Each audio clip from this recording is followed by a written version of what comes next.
মুক্তিযুদ্ধের অমীমাংসিত ইস্যুর দুবার সমাধান হয়েছে, দাবি পাক উপপ্রধানমন্ত্রীর। কোরআন সুন্নাহর আলোকে একসাথে পথ চলার তাগিদ, স্বাভাবিক সম্পর্ক চায় ঢাকা। প্রধান উপদেষ্টা doctor Yunus, BNP chairperson Begum Khaleda Zia ও জামায়াতের আমির শফিকুর রহমানের সাথে পাকিস্তানের উপপ্রধানমন্ত্রীর সাক্ষাৎ।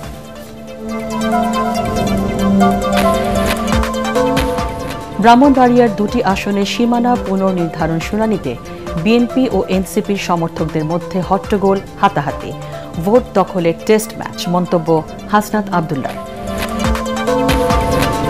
রংপুরে পুলিশের গুলিতে নিহত আবু সাঈদের ময়নাতদন্ত রিপোর্ট পরিবর্তনে হুমকি দেওয়া হয়েছিল, ট্রাইব্যুনালে জবানবন্দিতে ডাক্তার রাজিবুল ইসলাম।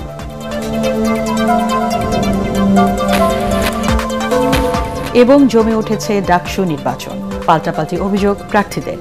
জাহাঙ্গীরনগর বিশ্ববিদ্যালয়ের কেন্দ্রীয় ছাত্র সংসদ জাকসু নির্বাচনে সেনা মোতায়েনের সিদ্ধান্ত কর্তৃপক্ষের।